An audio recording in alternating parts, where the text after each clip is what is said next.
Adam Gray's fingers tightened around his crystal tumbler as he watched Catherine laugh at another of Nicholas Watt's supposedly brilliant observations about Renaissance art.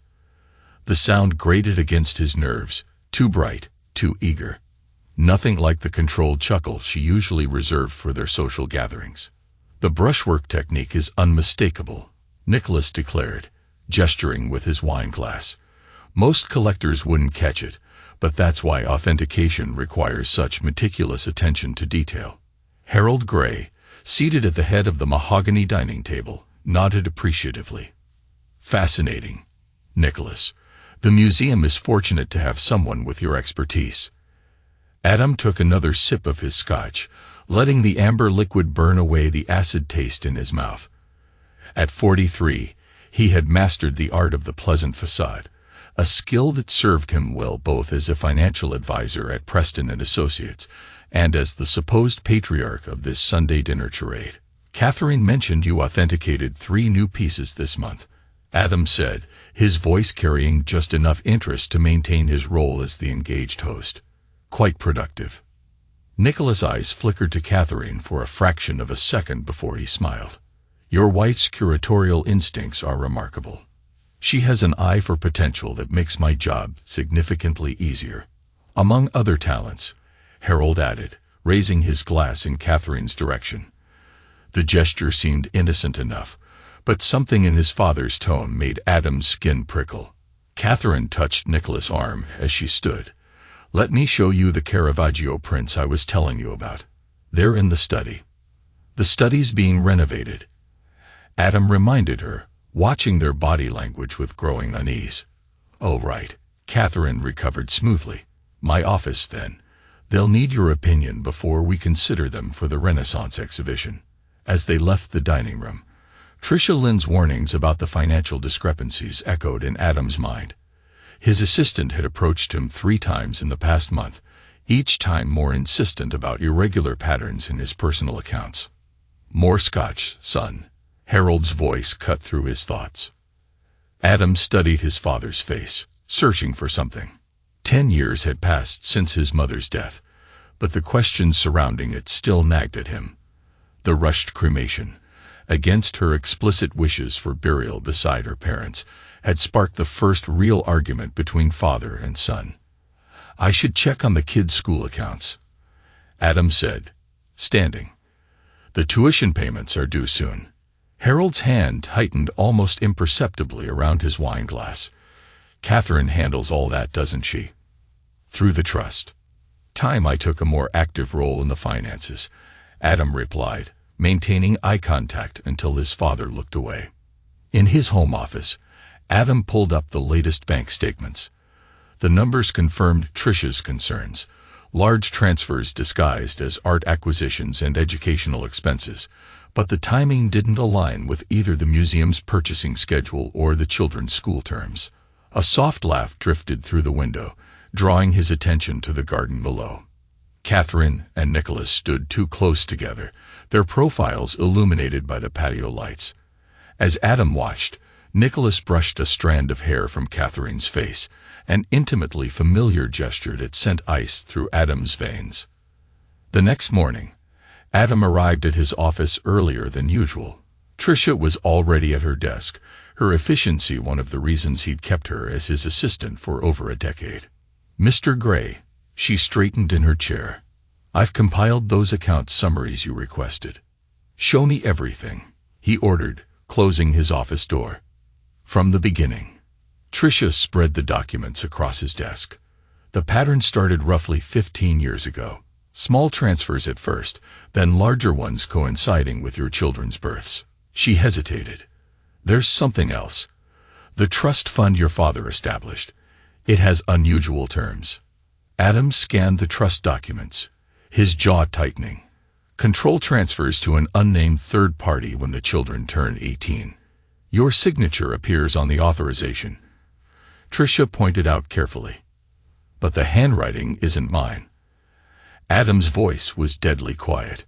"Pull my mother's death certificate and find out everything you can about Nicholas Watt's movements in and out of Newford over the past 15 years. "Sir," Tricia cleared her throat, You should know.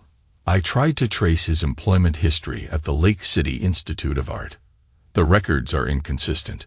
It's as if someone created a paper trail after the fact. Adam's phone buzzed. A text from Catherine. Contractor found water damage behind the study walls. Needs to open them up. Okay to proceed. He typed back. Do what's necessary. The renovation had been Catherine's idea, pushed through despite his objections about the timing. Now, watching the pieces fall into place, Adam felt a cold clarity descend. Tricia, he said, his tone making her look up sharply. Get me everything on Martin Burns' legal work for the family, and find out who handled my mother's cremation arrangements. Mr. Gray. Tricia hesitated. There's a nurse, Renee Yao. She assisted with all 5 of your children's births. She left the hospital abruptly after trying to raise concerns about discrepancies in the medical records. Find her, Adam commanded, whatever it costs. That evening, Adam entered his study, noting the plastic sheeting and exposed walls with new interest. Catherine was at another late exhibition planning meeting, and Harold had taken the contractor's call personally, insisting on overseeing the renovation details himself. Moving along the walls, Adam found it behind a section of partially removed paneling. A hidden compartment recently disturbed, judging by the dust patterns inside. Wrapped in acid-free paper lay a leather-bound diary and a stack of photographs. The first photo stopped his breath. Catherine and Nicholas at a carnival, dated 2 years before Nicholas' supposed arrival in Lake City. Behind it, medical records and birth certificates told a story that turned his world to ash. The diary entry was in Catherine's handwriting. My love, all 5 kids are yours. The fool even paid for their expensive boarding schools. Harold's been incredible, keeping our secret all these years. He loves the children as his own grandchildren, more than he ever loved Adam as a son. Sometimes I feel guilty, but then I remember how alive you make me feel. How dead I was in my marriage before you came along. Adam's hand curled into a fist, crumpling the page. The sound of a car in the driveway pulled him back to the present. He carefully replaced everything except 1 photo and 1 page of medical records, then stepped back into the shadows of his study. Catherine's heels clicked on the marble foyer. Adam, you home? In the study, he called out, his voice perfectly controlled. She appeared in the doorway, cheeks flushed from more than just the autumn air. The contractor saw. Sit down, Catherine. His tone made her freeze. Tell me about the carnival in Sea Haven. The one from 2 years before Nicholas transferred from Lake City. The color drained from her face. What are you? 15 years. Adam cut her off. 5 children. All those convenient art authentication conferences. He placed the photo on his desk. Did you and my father laugh about it? The perfect plan to fool the trusting husband while stealing his fortune. Adam, please. Catherine started to rise. Sit down. His voice could have frozen hell itself. You're going to tell me everything about the trust fund, about my mother's death, about Harold's role in all of it. And then he smiled, an expression that made her shrink back into her chair. You're going to watch while I tear your perfectly constructed world apart. The silence stretched between them, heavy with the weight of 15 years of lies. Finally, Catherine spoke, her voice barely a whisper. What are you going to do? Adam leaned forward, his eyes boring into hers. I'm going to destroy you, Catherine. You, Nicholas, my father. Everyone who thought they could play me for a fool. But first, I'm going to make you confess. Every detail. Every lie. Every single betrayal. And as the night deepened around them, Catherine began to talk, unraveling the elaborate deception that had defined Adam Gray's life for the past 15 years. The renovation crew arrived early the next morning, their tools creating a percussive backdrop to Adam's investigation. He had spent the night in his private office at Preston and Associates, analyzing years of financial records with Tricia's help. Mr. Gray, Tricia entered with a fresh stack of documents. I found Renee Yao. Adam looked up from his computer. Where? Working at a private clinic in Allendale. She agreed to meet, but only off the record. Tricia placed a detailed background report on his desk. She's afraid of your father's influence. Book it for today. Use cash. No paper trail. Adam turned back to his screen. What about Martin? Your brother-in-law's billing records show regular payments from a shell company traced back to Nicholas Watts. The payments began 3 months before your mother's death. Adam's hand stilled over the keyboard. Show me. The evidence was damning. Martin Byrne, Catherine's younger brother and the family's legal advisor, had been on Nicholas' payroll for years. The payments coincided with major life events: his mother's death, each child's birth, the trust fund's creation. 2 hours later, Adam sat across from Renee Yao in a quiet coffee shop in Allendale. The former nurse clutched her cup with trembling hands. I tried to tell them, she said, her voice barely audible. The blood types. They were impossible, given your medical profile. But Dr. Franklin said Harold Gray had personally vouched for the record's accuracy. Tell me about the births. Adam commanded softly. Your father was present for each one. He would arrive before the delivery, spend time alone with the records. Renee swallowed hard. There was a man who visited afterward, when Catherine thought you had gone home. He looked like the children. Nicholas Watts. Renee nodded. The last time, with the twins, I threatened to report the discrepancies. The next day, Harold Gray was in my supervisor's office. I was transferred to the maintenance department, then laid off 3 months later. You kept record. Everything. She reached into her bag, withdrawing a thick envelope. I knew someday someone would need to know the truth. Back at his office, Adam spread out Renee's documents alongside the items from the hidden compartment. The story they told made his blood boil. A conspiracy spanning decades, orchestrated by his own father. A knock interrupted his analysis. Come in. Detective Anthony Moran entered, looking uncomfortable. Adam, what's this about Lillian's death? Sit down, Anthony. Adam's voice was icy. Tell me why you convinced Diana to keep quiet about seeing Catherine with Nicholas in Shiloh. The detective's face paled. How did you? I have the hotel receipts. The same week you received a substantial deposit from a numbered account. Harold's account. Adam, you don't understand. Then explain it to me. Adam's voice was lethal silk. Explain why my best friend helped cover up my wife's affair.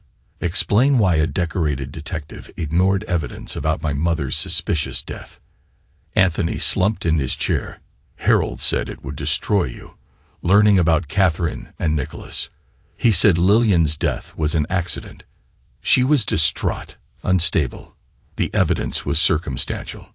Show me the case file. It was sealed. Harold used his influence. Unseal it. Adam's tone left no room for argument, or I release everything I have on the payoffs. That evening, Adam visited the family mausoleum where his mother should have been laid to rest. The grandiose structure stood as a monument to the Gray family legacy, a legacy built on lies. His phone buzzed, a message from Catherine. Where are you? We need to talk about the children. Adam's reply was concise. Nothing to discuss. They're not mine. Her response came quickly. They love you. You're the only father they've known. Like Harold was the only father I knew.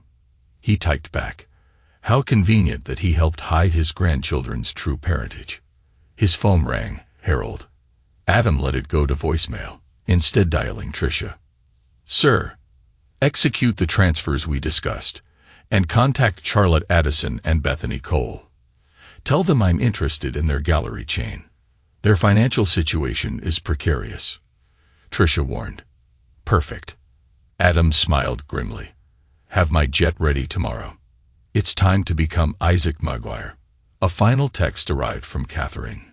Please, let me explain, for the children's sake. Adam read it twice, remembering the diary entries detailing how she and Nicholas had planned each pregnancy around his business trips, how they had laughed at his pride in children who shared none of his DNA, how Harold had orchestrated it all, perhaps as revenge for loving Lillian more than he loved his own son. His response was simple. You should have thought about the children before you and Nicholas decided to make me raise them as my own. Give my regards to my father. I'm sure he'll be relieved to finally acknowledge his real grandchildren. The safe deposit box yielded one final devastating piece of evidence: Lillian Gray's personal diary. Adam sat in the bank's private viewing room, his mother's last words burning into his consciousness. Harold knows about Catherine and Nicholas. I confronted him today. The look in his eyes terrified me. He said I didn't understand, that some things are better left buried. But how can I stay silent? Adam deserves to know the truth about his wife, about the children. The entry was dated 3 days before her fatal fall. Adam's phone vibrated. A text from Detective Moran. Emmy's original report found signs of struggle, inconsistent with accident. Harold's signature on cremation order dated before time of death. Another message followed. Security footage from hospital missing. Harold on hospital board when archives were digitized. Keep digging, Adam replied. I want everything. At Preston and Associates, Tricia had compiled a timeline of Nicholas authenticated artworks. The pattern was clear. Pieces authenticated during his conferences in Newford consistently sold for far above market value. The Lake City Institute has no record of him in their authentication department, Tricia reported. But I found this. She handed him a newspaper clipping.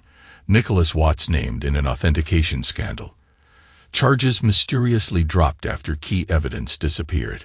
Contact Paula Reyes, Adam instructed, referring to the former FBI Art Crimes Division agent. Tell her I have information about the Lake City case. Already done. She's willing to meet, Tricia said, then hesitated. There's more. I traced the trust fund transfers. Harold's been siphoning money from your mother's inheritance to fund it. Adam's expression hardened. How much? Millions. The fund is structured to transfer to Nicholas' control when the children turn 18. A knock interrupted them. Martin Burns stood in the doorway, his usual polished demeanor cracking around the edges. We need to talk, Catherine's brother said. About what? Adam's voice was cold. The payments from Nicholas, or my mother's convenient cremation. Martin blanched. You don't understand. Then enlighten me. Adam gestured to a chair. Explain why my wife's brother helped hide her affair and my mother's murder. It wasn't supposed to be like this. Martin sank into the chair. Harold approached me about handling some private legal matters. Said it was to protect the family reputation. By falsifying birth records, creating a trust fund to steal your children's inheritance. The trust was Harold's idea. He said it was insurance in case you ever discovered. Martin trailed off. In case I discovered my entire life was a lie. Adam leaned forward. Tell me about my mother's death. She found Catherine's letters to Nicholas, threatened to expose everything. Martin wouldn't meet his eyes. Harold said he'd handle it. I didn't know. I never thought. You never thought what? Adam's voice cut like a blade. That helping cover up my mother's death might have consequences. Martin's face crumpled. She wasn't supposed to die. Harold said he'd convince her to keep quiet. When I heard about the fall, He buried his face in his hands. I helped with the cremation paperwork. Harold said it was necessary to protect everyone. Protect everyone. Adam stood, looming over his brother-in-law, or protect your sister's perfect life with her lover. Catherine was young when she met Nicholas, Martin defended weakly. They had a connection. Spare me the romance story, Adam snapped. You helped them deceive me for 15 years, used your legal expertise to create false documents, hide financial transactions, and cover up a death. Tricia entered with a fresh stack of papers. Sir, the analysis of Harold's investment records is complete. You'll want to see this. The documents revealed another layer of betrayal.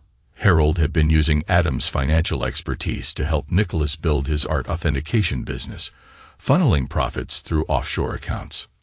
Get out, Adam ordered Martin, but don't leave town.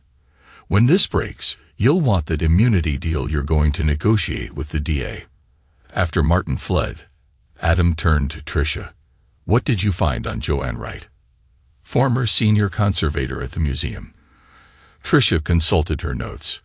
She opposed Nicholas' hiring, cited concerns about his authentication methods, was transferred to the West Coast Division shortly after.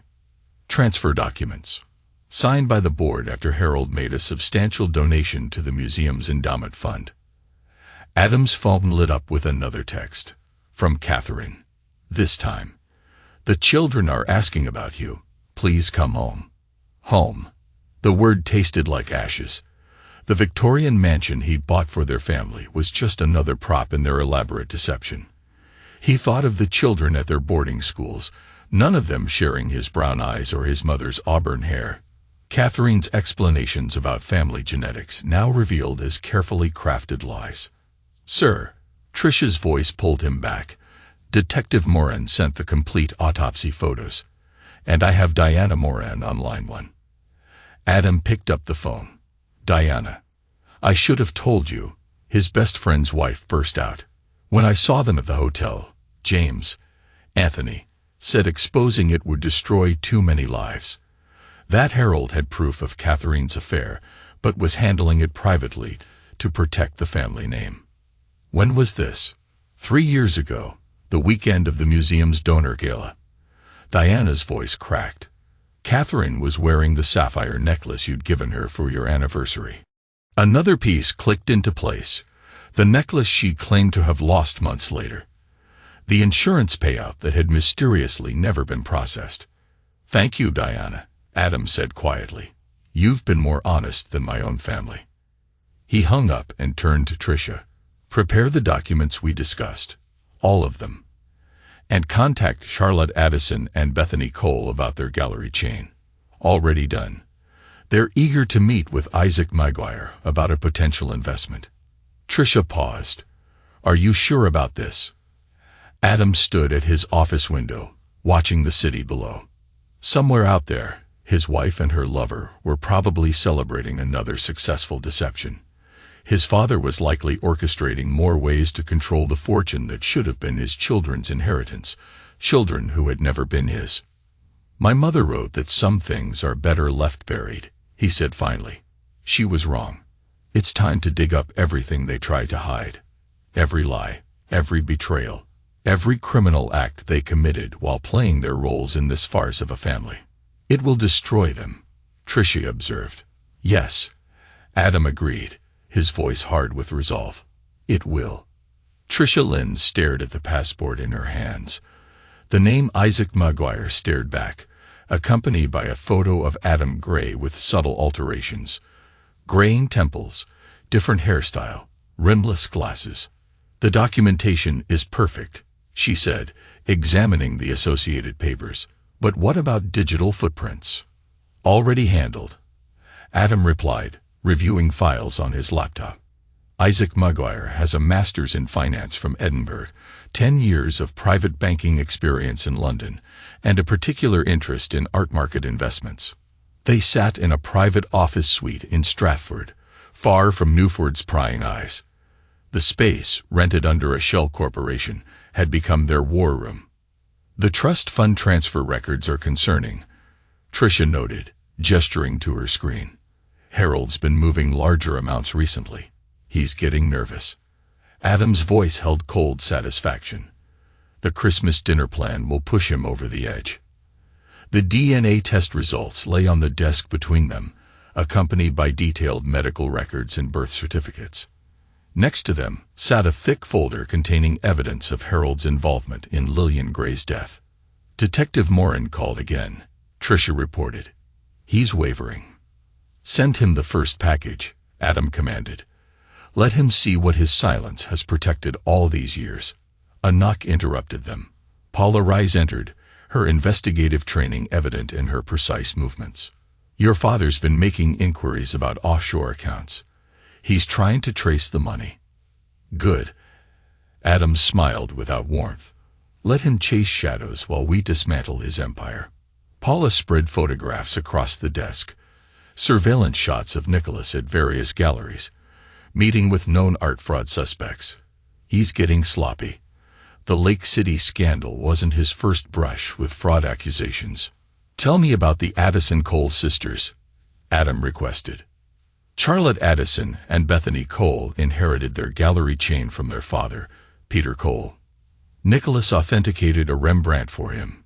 Turned out to be fake. The scandal bankrupted Cole.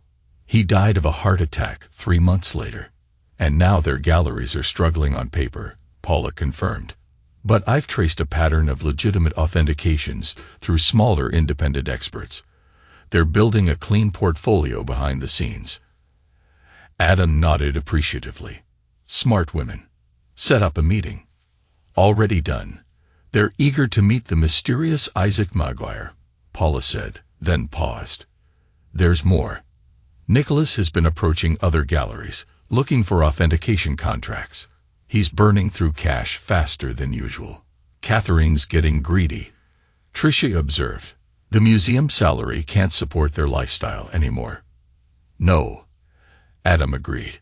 But desperation makes people careless. What about the children? All 5 remain at their boarding schools, Tricia reported.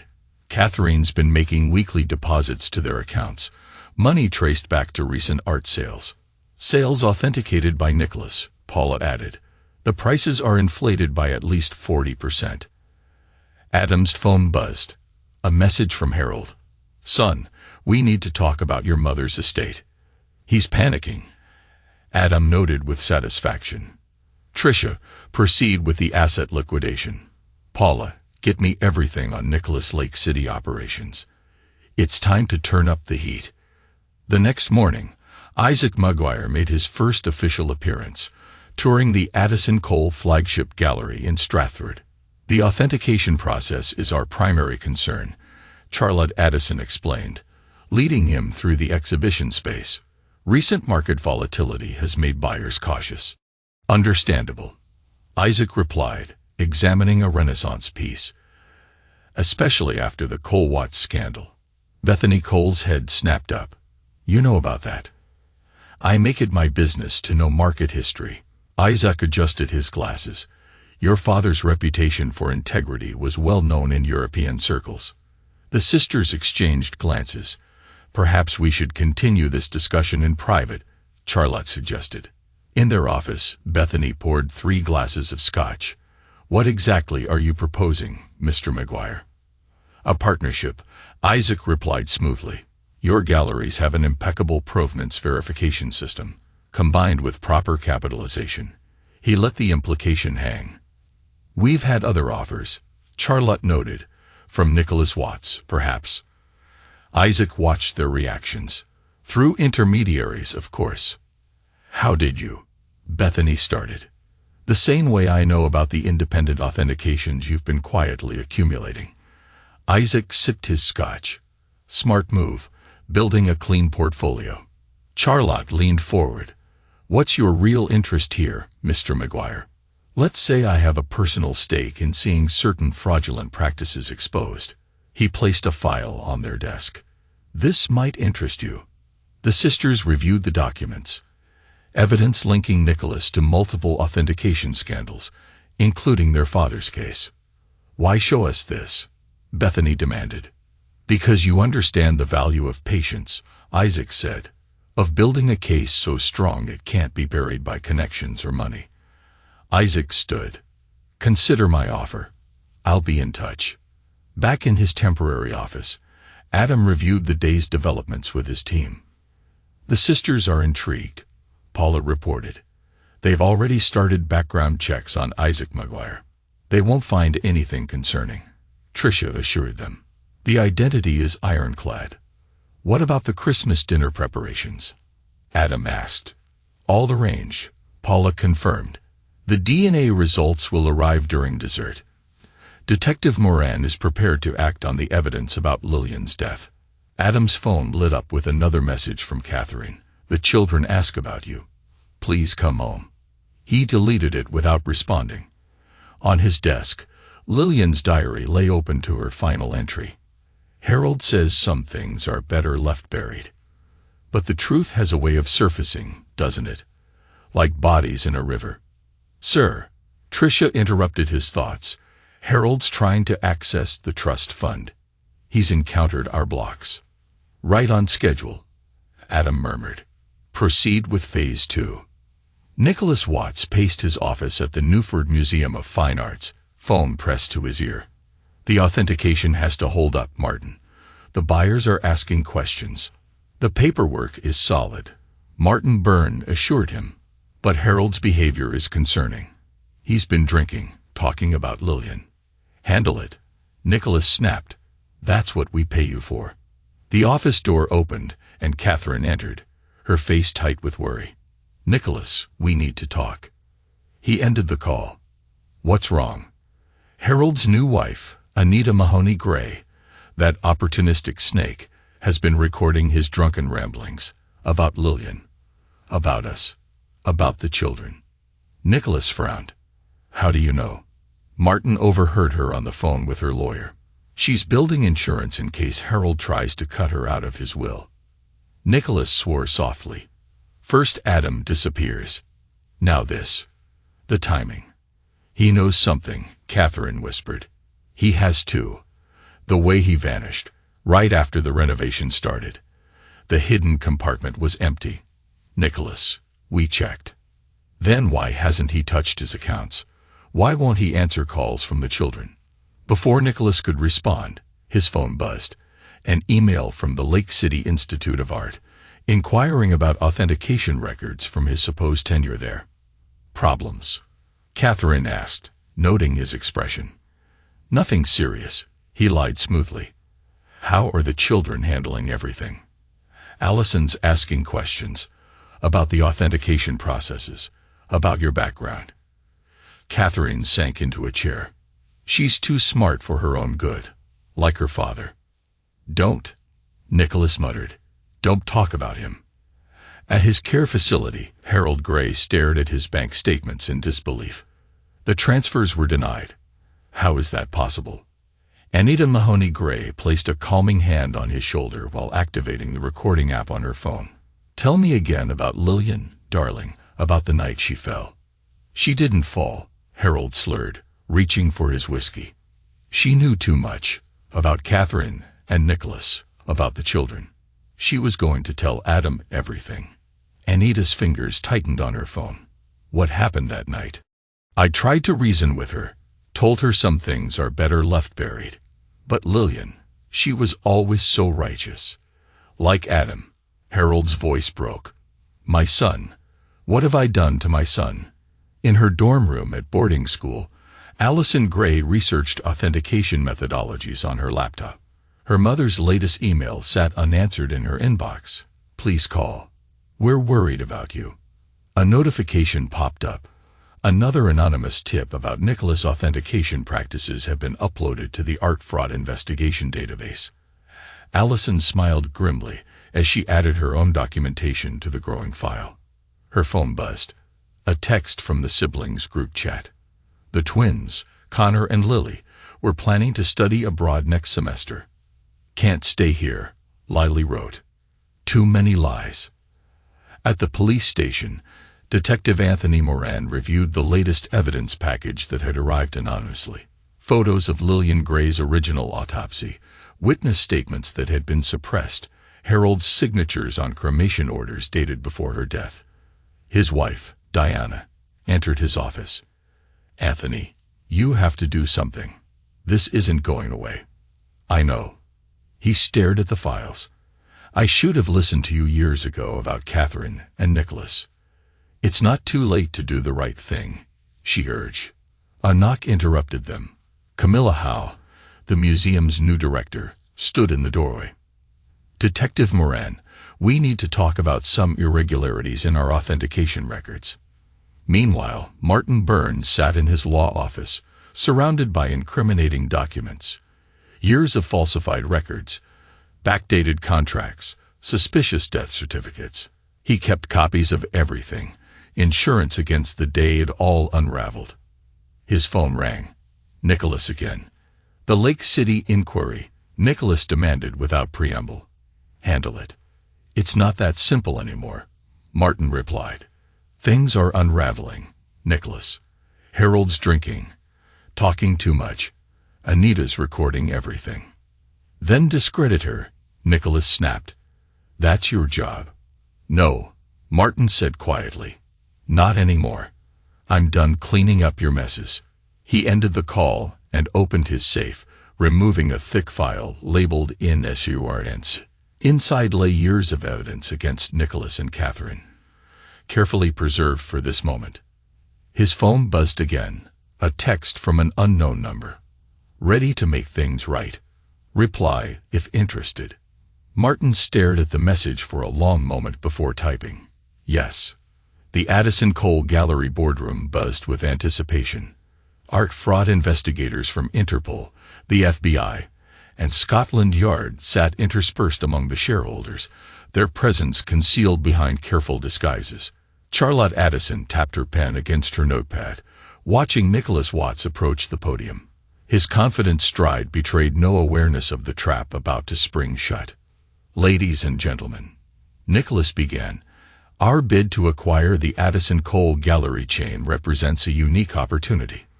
Perhaps, a voice cut through the room, we should discuss your previous acquisition opportunities, Mr. Watts. The Lake City scandal, for instance. Isaac Maguire rose from his seat, removing his glasses. The room fell silent as his true features emerged. Adam Gray stood before them, his face carved from granite. Or shall we discuss the Rembrandt authentication that destroyed Peter Cole? He turned to face Nicholas directly. Though personally, I'm more interested in talking about my mother's death. Nicholas' facade cracked. Adam, that's not possible. Catherine gasped from her seat. You disappeared. Did you really think I'd just walk away? Adam's voice could have frozen flame. While you and my father stole my children's inheritance to fund your latest fraud. Harold Gray, seated in the front row, clutched his chest. Son, don't call me that. Adam's words cut like razors. You lost that right when you helped murder my mother. Paula Rice stood, badge gleaming. Nicholas Watts, you're under investigation for multiple counts of art fraud, financial crimes, and conspiracy related to Lillian Gray's death. Martin Byrne emerged from the side door, carrying a thick portfolio. I have the documentation here. Falsified records, backdated contracts, evidence of Harold's involvement in covering up Lillian's death. You traitor, Catherine hissed at her brother. No, Catherine. Martin's voice shook. We're the traitors. All of us. We watched Adam raise Nicholas' children while helping you steal his fortune. Harold's face had turned gray. His new wife, Anita, reached for her phone, likely to delete her recordings of his drunken confessions. Don't bother, Adam told her coldly. We already have copies. Detective Morin stepped forward, warrant in hand. Harold Gray, you're under arrest for conspiracy and accessory after the fact in the death of Lillian Gray. Harold clutched his chest harder, slumping in his chair, as chaos erupted. Adam's voice cut through the noise. Did you think I wouldn't find out? He advanced on Nicholas and Catherine. That I wouldn't piece it together. The carefully timed pregnancies, the trust fund transfers, the artwork authentications that paid for my children's education. They're my children, Nicholas snarled. No. Adam's smile was terrifying in its calmness. They're victims of your fraud, just like I was. But unlike me, they've chosen to fight back. Isn't that right, Allison? Their oldest daughter stood from her place among the shareholders. The anonymous tips about Nicholas' authentication fraud, those came from me. I've been documenting everything. Catherine's face crumpled. Allison, how could you? How could I? Allison's laugh was bitter. How could you? You made me question everything I thought I knew about family, about truth. So I learned to authenticate truth for myself. Paramedics rushed in to attend to Harold, who had collapsed fully now. Anita hovered nearby, her schemes of blackmail evaporating as Adam's team moved to secure the evidence. Mr. Gray, Charlotte Addison called out. Perhaps you'd like to share the real numbers behind Mr. Watts' attempted gallery acquisition. Adam nodded to Tricia, who projected financial records onto the screen. Money stolen from my mother's estate, funneled through fraudulent art sales, used to finance a hostile takeover. Did I miss anything, Nicholas? You can't prove. Nicholas began. Actually, Paula interrupted, we can prove all of it. Your authentication fraud in Lake City, the real reason Joanne Wright was transferred, the truth about Lillian Gray's death, Harold's role in the cover-up. Detective Morin stepped forward again. Catherine Byrne Gray, Nicholas Watts, you're both under arrest for conspiracy, fraud, and financial crimes. As they were led away in handcuffs, Catherine turned back. Adam, please, the children will learn what their parents really are. He cut her off. Frauds, thieves, and conspirators in my mother's death. That's your legacy, Catherine. Not the perfect family you pretended to build. Martin approached cautiously. The immunity deal is valid. Adam confirmed. In exchange for your complete testimony about Harold's involvement in my mother's death. The paramedics wheeled Harold out on a stretcher, Anita trailing behind. The old man's eyes locked with his son's one final time, pleading silently for forgiveness. Adam turned away. Allison, he addressed his oldest, you've done good work. I learned from the best, she replied quietly, even if I didn't know it was you behind the investigation. The room gradually emptied, leaving Adam with his team. Charlotte and Bethany approached with contracts in hand. The gallery chain is yours, Charlotte stated, as agreed. No, Adam corrected. It's ours. Together, we'll build something honest. Something that would make your father proud. Outside, reporters gathered as news of the arrests spread. Adam Gray had returned from the dead, and with him came the destruction of Newford's greatest art fraud conspiracy. The Newford Museum's boardroom crackled with tension as Camilla Howe presented her findings. The audit reveals systematic fraud in our authentication department. Works valued at over $100 million have questionable provenance. Board member Richard Phillips mopped his brow. This will destroy us. No. Adam spoke from the doorway. It will cleanse you. Heads turned as he entered, Tricia and Allison flanking him. The 3 months since the shareholders' meeting had transformed the museum's landscape. Mr. Gray, Camilla acknowledged, your timing is perfect. I was just explaining how deep the corruption went. Show them, Adam commanded. Tricia distributed documents detailing each fraudulent authentication, each inflated sale, each corrupted transaction that had flowed through the museum's reputation. The museum's standing can be salvaged, Allison added, but only through complete transparency. And who are you to make such claims? Phillips demanded. My daughter, Adam stated flatly, who had the courage to expose her own parents' crimes. The room fell silent. Allison stepped forward, presenting her own documentation. I've developed new authentication protocols, incorporating multiple independent verifications. The Addison Cole Gallery has already implemented them successfully. The press will crucify us, another board member protested. The press already knows, Camilla countered, thanks to Catherine's published confession. In her prison cell, Catherine had indeed begun writing a detailed account of the conspiracy that had claimed Lillian Gray's life and nearly destroyed her family's legacy. I did it for love, she had written. At least, that's what I told myself. But Nicholas never loved me. He loved what I could give him. Access, legitimacy, a family man's reputation to hide behind while he built his fraud empire. The confession had blown open the art world's darkest corners. Galleries and collectors across 3 continents faced scrutiny as the web of fraud unraveled. In her office at the newly reformed Addison Cole Gallery, Tricia reviewed the latest forensic accounting reports. Her warnings about financial discrepancies, once ignored, had laid the groundwork for exposing the entire scheme. The immunity deals are processing, Paula Rice reported, entering with fresh files. Martin's testimony about Harold's role in Lillian's death is devastating. Good. Tricia signed another document. How's Allison handling everything? Better than expected. She's turned her pain into purpose. The new authentication standards she's developing with Charlotte and Bethany are revolutionary. The door opened as Adam entered, reviewing reports on his tablet. The twins called. Connor and Lily. They're staying in Easternland for now. They need time. They need truth, Tricia observed. He corrected. They need the truth that was hidden from them all these years. At the prison, Detective Morin conducted another interview with Nicholas. The former authenticator's arrogance had crumbled as evidence mounted.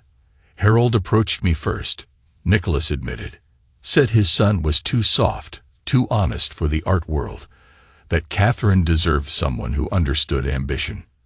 And Lillian Gray, Morin pressed. Nicholas looked away. She found Catherine's letters, threatened to expose everything. Harold said he'd handle it. By pushing her down the stairs, Morin finished, then rushing the cremation to hide evidence. I never wanted. Save it for the judge. Morin cut him off. Your children already know the truth. Back at the gallery, Allison worked late into the night, analyzing authentication techniques. The door opened quietly. You should rest, Adam said. Says the man who spent 11 years planning his revenge, she replied without looking up. Justice, he corrected. Your grandmother deserved that much. Allison said, finally facing him. Why didn't you tell me when you first discovered? Would you have believed me over the parents who raised you? I believed in evidence, she stated, just like you taught me, even if I didn't know it was you teaching. 1 year after the shareholders' meeting, the Addison Cole Gallery hosted its first major exhibition under new management. The guest list read like a who's who of the art world, drawn by the gallery's revolutionary authentication standards. Your father would be proud, Adam told Charlotte and Bethany as they prepared for opening. He'd be prouder of this, Charlotte replied, revealing the inaugural scholarship recipient, Renee Yo's daughter, studying art authentication and fraud prevention. The Lillian Gray Foundation's first public ceremony celebrated more than just scholarships. It marked the implementation of new industry standards, developed by Allison in partnership with the gallery. My grandmother died protecting the truth. Allison addressed the audience. Our new protocols ensure no other family suffers that fate. In the audience, Adam Gray, now in his 60s, watched his oldest daughter with quiet pride. His hair had turned completely silver, but his brown eyes remained as sharp as ever. The Addison Cole Gallery empire he built with Charlotte and Bethany had expanded to 15 locations across 3 continents, each one a beacon of authentication integrity. After the speech, Allison joined him at his table. The new scanning technology is ready for implementation, she reported. We can detect forgeries at the molecular level now. Your grandmother would be impressed, Adam replied. She fought for truth with handwritten letters and personal diaries. We fight with quantum spectroscopy. Speaking of fighting, Allison hesitated. Catherine's parole hearing is next month. Adam's face hardened. 20 years hadn't softened his stance toward his ex-wife, who had served 18 years for her role in the conspiracy. Her prison diary had become a cautionary tale taught in art ethics courses worldwide. Will you attend? He asked. Connor and Lily want me to. Allison answered, referring to her younger siblings. They've been visiting her regularly since they turned 30. The twins had forged their own paths in Easternland. Connor had become a prominent art restorer in Belmont, his work focused on preserving historical accuracy rather than market value. Lily taught art history in Windsworth, particularly focusing on authentication scandals and their impact on cultural heritage. And the others? Adam asked. Ryan's still in Newford, running the Foundation's educational programs. Natalie's in Shiloh with her gallery. They haven't spoken to Catherine since the trial. The middle children had chosen complete separation from their biological parents. Ryan Gray had thrown himself into protecting other families from art fraud, while Natalie had opened her own gallery specializing in emerging artists with rigorous authentication standards. Her mother's death had brought closure, but also fresh pain. Detective Moran's investigation led to Harold's indictment as an accessory, though his health prevented a full trial. Anita's recorded confessions provided key evidence, though she had tried desperately to destroy them. Her attempt to profit from Harold's guilt became another brick in the wall of evidence. In the end, Adam's revenge accomplished more than personal justice. It sparked an industry-wide reformation, created new standards for authentication, and established safeguards against future fraud. The price had been high. Family bonds broken, trust shattered, lives destroyed. But from those ashes rose something stronger, a legacy of truth that would endure long after the pain of betrayal faded. "We're not defined by biology," Adam told Allison during their last gallery opening. "We're defined by our choices, our commitment to truth." She nodded, understanding the weight of that legacy. "That's what grandmother died protecting. What you spent 11 years avenging. What we'll spend our lives preserving." The Lillian Gray Foundation's motto, carved in stone above its entrance, said it all. Truth endures. It was Lillian's final gift to them all, a legacy of honesty that would outlive the lies that claimed her life. 20 years later, Allison Gray stood at the podium of the Lillian Gray Foundation's 20th anniversary gala, commanding attention from the assembled art world elite. At 45, she carried herself with the same analytical precision that had revolutionized art authentication 2 decades ago. 20 years ago, my grandmother's death exposed corruption that threatened to destroy the art world's integrity, she addressed the crowd. Today, we celebrate not just her memory, but the systems her sacrifice inspired. In the audience, Adam Gray watched his daughter with quiet pride. The Addison Cole Gallery empire he built with Charlotte and Bethany had expanded further, each location a beacon of authentication integrity. After the speech, Allison joined him. "The new quantum scanning technology is ready," she said. "We can detect forgeries at the molecular level." "Your grandmother would be proud," Adam replied. "She fought for truth with diaries. Now we fight with scientific precision."